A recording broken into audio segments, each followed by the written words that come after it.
ठीक है, मैं भूपेश गुप्ता आज आ गया हूं अपने यूट्यूब चैनल प्रोटॉन हब पे आपको अगले टॉपिक को लेकर के वार्तालाप के अपेक्षित अवनमन जो कि एनसीईआरटी बुक का ही क्वेश्चन है। ठीक है, मैंने कल एक क्वेश्चन बताया था और वो क्वेश्चन करके आप लोग लगा लिए होंगे, मुझे उम्मीद है। ठीक है, तो अगला क्वेश्चन देखिए, यह है थोड़ा सा, इसकी टाइप अलग है, कल का जो क्वेश्चन था उसकी टाइप अलग थी।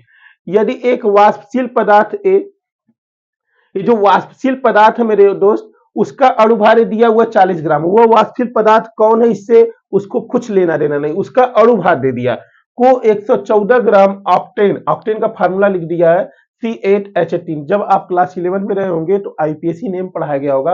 ऑक्ट का मतलब होता है 8 कार्बन, एन लगा हुआ तो एल्केन का, तो 8 का जो हो गया 8 दूना 16, 16 दो 18, तो ऑक्टेन का ये लिख दिया गया फार्मूला। 114 ग्राम ऑक्टेन में घोला गया है, यानी कि कोई एक ऐसा वाष्पशील पदार्थ है जिसको ऑक्टेन में क्या किया गया, घोला गया। उस ऑक्टेन का जो वेट है वो 114 ग्राम है, जिससे विलयन का वाष्प दाब 80% तक रह गया।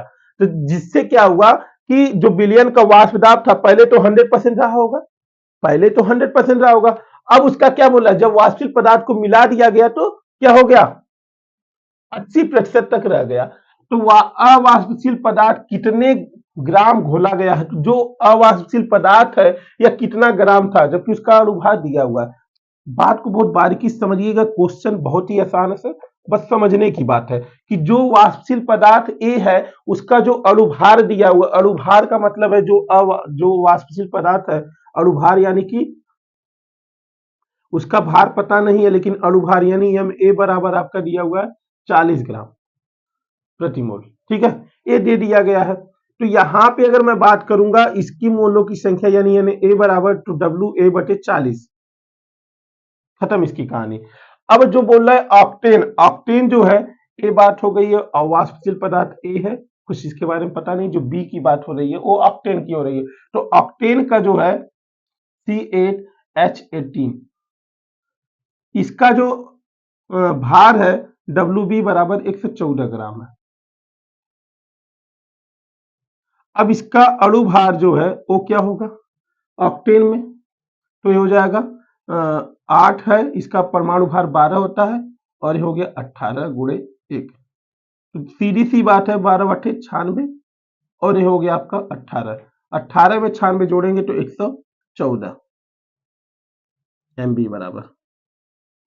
तो एन बी बराबर क्या हो जाएगा आपका डब्ल्यू बी बटे एम बी, तो एन बी बराबर 114 बटा 114 कट के क्या आ गया एक। इसकी कहानी है, बोल रहा है कि जब इसको मिलाया गया तो विलयन का जो वाष्प दाब है वो 80%, तो पहले क्या रहा होगा, पहले क्या रहा होगा वाष्प दाब, पहले वाष्प दाब क्या रहा होगा मेरे दोस्त, 100% रहा होगा, 100% मतलब 100%। और अब क्या हो गया वाष्प दाब, अब क्या हो गया वाष्प दाब, अब आपका हो गया 80, यानी जो 100% दिया है ये दिया है आपका पी नॉट बी बराबर 100%। ठीक है, और अब जो है मिलाने के बाद जो पी की वैल्यू है वो क्या दिया है 80। तो आपका फार्मूला होगा कितने ग्राम वाष्प दाब का अपेक्षिक अवनमन बराबर फार्मूला होता है P not B minus P upon P not B equal to क्या होगा एक्स ए। एक्स ए का फार्मूला सीधा सीधा क्या होता है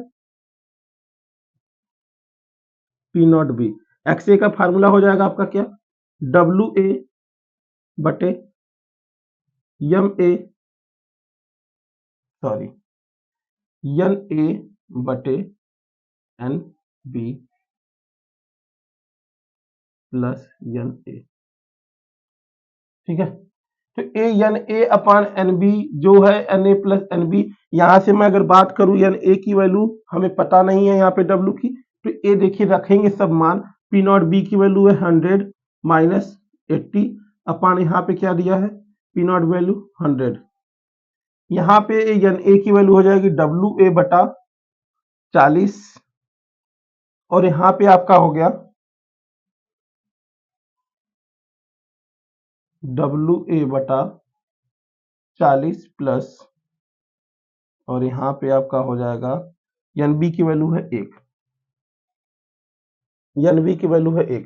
तो यहाँ पे घटाने पे क्या है आपका 20/100, और इधर क्या आ जाएगा।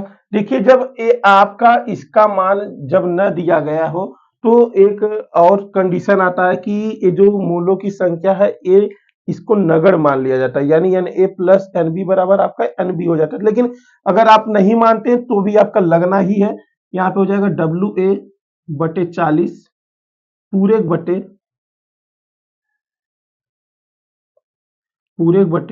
WA+40 पूरे/40। ये देखिए 40 से ये 40 कैंसिल हो जाएगा, ए वाला 40 ए वाले 40 को क्या कर देगा कैंसिल कर देगा। तो यहाँ पे आपका आ जाएगा 20 देखिए 20 में क्या होगा, एक जीरो से एक जीरो कैंसिल, सीधा सीधा जो कट रहा है उसको सीधा सीधा काट लेंगे।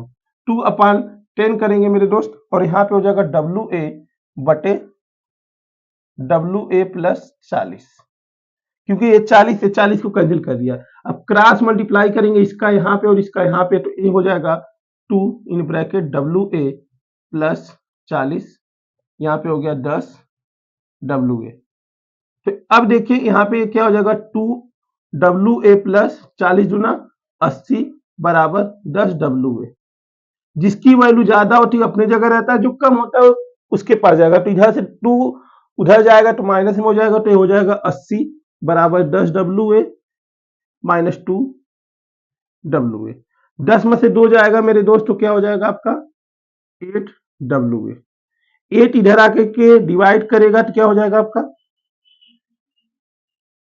10, ये हो गया आपका WA। यानी कि इसका जो भार है ये वाष्पशील पदार्थ का वो कितना है 10 ग्राम है। कितना है 10 ग्राम है। क्वेश्चन देखिए कितना आसान है मेरे दोस्त कि एक वाष्पशील पदार्थ का अणुभार एक वाष्पशील पदार्थ ए है जिसका अणुभार जो है 40 ग्राम दिया गया, जिसको 114 ग्राम ऑक्टेन में घोला गया है, जिससे विलयन का वाष्प दाब 80% तक रह गया। यानी कि जो विलयन था उसमें जब हम 40 ग्राम वाले अणुभार को घोले तो उसका वाष्प दाब में कुछ ना कुछ कमी आई। देखिए सर कुछ ना कुछ कमी आई 80%, यानी पहले तो 100% था अब 80% हो गया। तो अवाष्पशील पदार्थ कितने ग्राम घोला गया यही बताना है। तो यहाँ पे इसको मान लिए कि कुछ नहीं दिया है, लेकिन यहाँ पे एम ए यानी कि अणुभार बराबर 40 है, तो एन ए बराबर WA/40 हो गया भार बटे अणुभार से।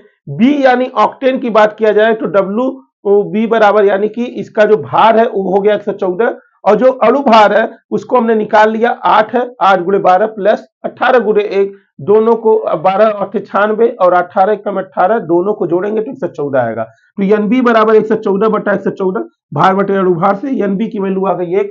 पहले जो वाष्प दाब था वो 100 था और अब वाष्प दाब जो है वो 80 है। तो यहाँ पी नॉट बी 100 और P = 80 हो गया। तो यहाँ पे देखेंगे मेरे दोस्त कि ये जो फार्मूला होता है वाष्प दाब का अपेक्षिक अवनमन का, ये इसी फार्मूले पे हमने क्वेश्चन को क्या कर दिया रख दिया और सॉल्व कर दिया। पी नॉट बी की वैल्यू जो है वो 100 है और पी की वैल्यू जो है वो 80 है। यहाँ पे 100 लिख दिया। ये x1 बराबर फार्मूला होता है N A upon N A plus N B. यहाँ पे एन ए की वैल्यू जो है वो 40 सॉरी WA/40 और एन ए की वैल्यू W/40, इसकी वैल्यू 1। यहाँ पे एलसीएम लेंगे जब हम, जिसके बटे कुछ नहीं उसके बटे हमेशा 1 होता है मेरे दोस्त। 40 एलसीएम लिए तो यहाँ पे WA हो गया, यहाँ पे +40 हो गया। अब ये 40 इस 40 को कट कर दिया तो आपका क्या आएगा W/WA+40। देखिए WA+40। अब क्रॉस मल्टीप्लाई किया गया, इसका पूरा इसमें मल्टीप्लाई किया गया 10 का इसमें किया गया, तो ये हो गया 2A+80 40 गुना 80 और यहाँ पे हो गया 10। तो 2 को उधर भेजे तो 10 में से 2 गया 8, यहाँ पे 80, 8 से डिवाइड हुआ तो 10। ये आपका आ गया ग्राम में। जो भार निकला है वो किस में रहेगा ग्राम में। तो इसका निकल गया जो अवाष्पशील पदार्थ था उसका उसका भार निकल गया कि कितना उसे कितना ग्राम घोला गया था, तो बताएंगे 10 ग्राम घोला गया। तो अगला क्वेश्चन अब देखिए, ये देखिए वो जो क्वेश्चन था वाष्प दाब के अपेक्षिक अवनमन और एक क्वेश्चन है क्वथनांक में उन्नयन पे। तो एक क्वेश्चन क्या कहना चाह रहा है पहले इसको पढ़ेंगे। 3.42 ग्राम शर्करा यानी जो चीनी है इसका फार्मूला भी लिख दिया गया है कि C12H22O6 को 100 ग्राम जल में घोला गया तो क्वथनांक में उन्नयन ज्ञात करें। बच्चे बहुत कंफ्यूजन रहते हैं कि अगर शर्करा केवल लिख देता तो फार्मूला क्या याद करना होगा, बहुत से ऐसी चीज। तो टेंशन की कोई बात नहीं, जो भी बोर्ड में पेपर होते हैं उसमें फार्मूला लिख के आता है, तो उसकी कोई चिंता की बात नहीं है। तो एक और क्वेश्चन में बात लिखी रहेंगी जो कि मैंने नहीं लिखा, 0.52 केबी का मान होता है फिक्स है। 3.42 ग्राम शर्करा यानी ग्लूकोज को जो है सॉरी शर्करा यानी चीनी को 100 ग्राम जल में घोला गया तो क्वथनांक में उन्नयन ज्ञात करें। सीधा सीधा क्वथनांक में उन्नयन का आपको फार्मूला याद होना चाहिए कि क्वथनांक का उन्नयन का फार्मूला डेल्टा टी बी बराबर होता है के बी इंटू डब्ल्यू ए बटे एम ए इंटू क्या हो जाएगा 1000 बटे डब्ल्यू बी। ये फार्मूला याद रहेगा तो क्वेश्चन सॉल्व हो जाएगा। कैसे सॉल्व होगा मेरे दोस्त? तो इसमें ये पता करना होगा कौन सा पदार्थ विलेय है और कौन सा पदार्थ विलायक, क्योंकि विलेय के लिए यूज होगा ए और विलायक के लिए यूज होगा बी। जिसकी मात्रा कम वो हो गया विलेय और जिसकी मात्रा ज्यादा वो हो गया विलायक।